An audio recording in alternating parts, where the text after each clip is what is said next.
You're listening to the three angels' voices, for the time is at hand.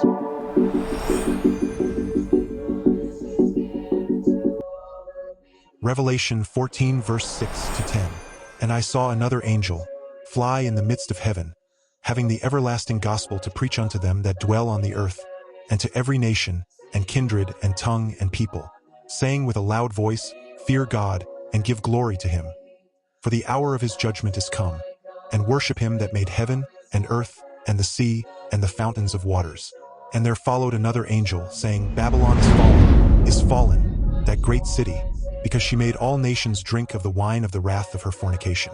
And the third angel followed them, saying with a loud voice, If any man worship the beast and his image, and receive his mark in his forehead, or in his hand, the same shall drink of the wine of the wrath of God, which is poured out without mixture into the cup of his indignation. And he shall be tormented with fire and brimstone in the presence of the holy angels, and in the presence of the Lamb. Is Babylon the great deceiver of the mark of the beast? Family, I'm glad you're back. In our last podcast of the three angels' voices, number 6, the Bible told us that Sunday worship is an abomination, idolatry, and idol worship in the eyes of God. And that's found in Ezekiel 8:15 to 18 and Deuteronomy 17:2. We saw that Jesus Christ himself warned us about this great deception in the end times before he comes that would deceive the very elect if it was possible. And that's found in Matthew 24:4-24.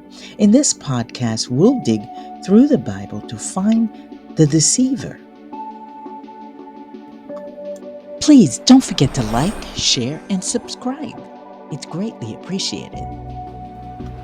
In Revelation 14:6-8 of the three angels' messages, the first angel told us to worship God, the Creator, clearly making a distinction about who to worship, knowing that the deception is about worship at the end time. The second angel told us as well that Babylon has fallen, that great city, because she made all nations drink of the wine of the wrath of her fornication.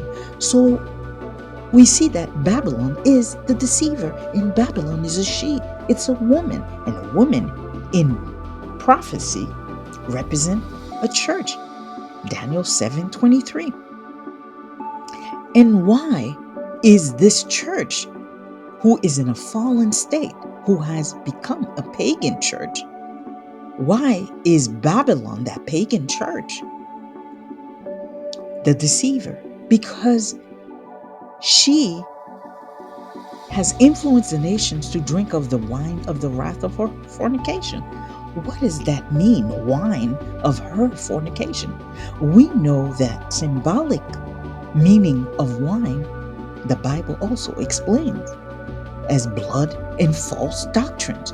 And that's found in Revelation 17:2-6. Listen. Come hither, I will shew unto thee the judgment of the great whore that sitteth upon many waters. Whore, a pagan church, with whom the kings of the earth have committed fornication, and the inhabitants of the earth have been made drunk with the wine of her fornication. The inhabitants, the people of the earth, have drunk from the false doctrine. They've been made drunk by the wine of her fornication. She's fornicated because she has gone away from worshiping God, and she's been worshiping false gods.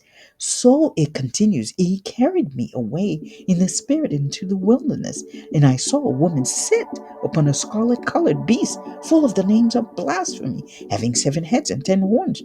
And the woman was arrayed in purple, in scarlet color, and decked with gold and precious stones and pearls, having a golden cup in her hand full of abominations and filthiness of her fornication.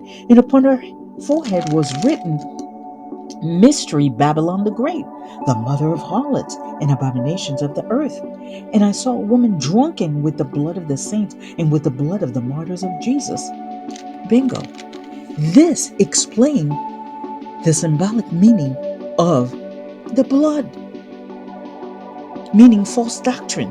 And that describes fully the Romans church, to a T with the colors of purple and scarlet and gold, etc. And then full of names of blasphemy. And it also mentioned, might I add, mystery. The name was written on her forehead, Mystery Babylon the Great, the mother of harlots. That means she has daughters, and she is the author of Abominations of the earth. She's drunk with the blood of the saints, and we know in history that that system has martyred a lot of Christians, and upwards to 50 million to 100 million of Christians from pagan Rome to papal Rome. So that is how the Bible told us that wine means blood. Also, the Bible explains that wine means false doctrine, as we can see in Isaiah 28:7, where it says that they also have erred, E-R-R-E-D, they've been in error through wine, through strong drink of the priest and the prophet. They erred in vision, they stumble in judgment. Verse 8 says, for all tables are full of vomit and filthiness, so that there is no place clean. Whom shall he teach knowledge? In verse 9 it says, and whom shall he make to understand doctrine?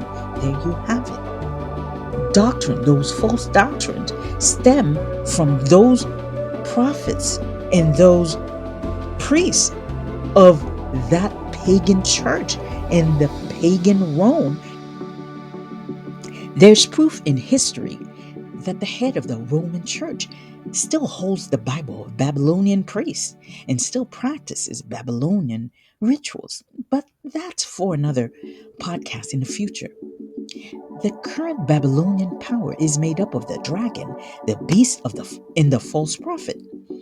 As the Bible explains in Revelation 16 verse 3, it says, verse 13 and 14, it says, and I saw three unclean spirits like frogs come out of the mouth of the dragon, out of the mouth of the beast, and out of the mouth of the false prophet.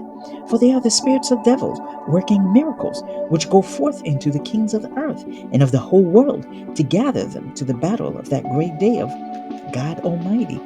In Revelation 12:9, the dragon is described to us. We know that the dragon is Satan, because Revelation 12:9 says, and the great dragon was cast out, that old serpent called the devil and Satan, which deceived the whole world. He was cast out into the earth, and his angels were cast out with him.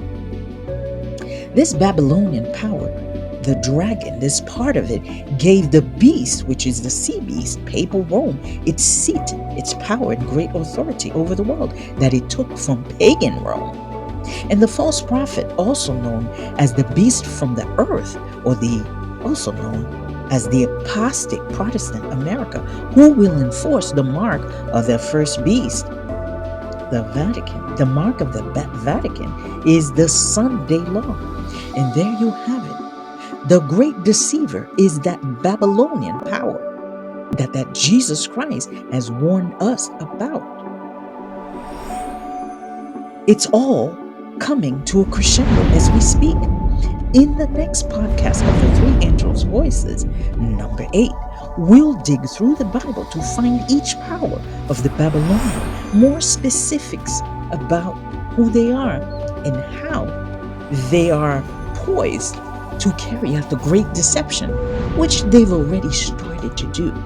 And it's sort of coming out from the darkness as people are seeing that the great deception is upon us. Please don't forget to like, share, and subscribe. It's greatly appreciated. See you next time. God bless you.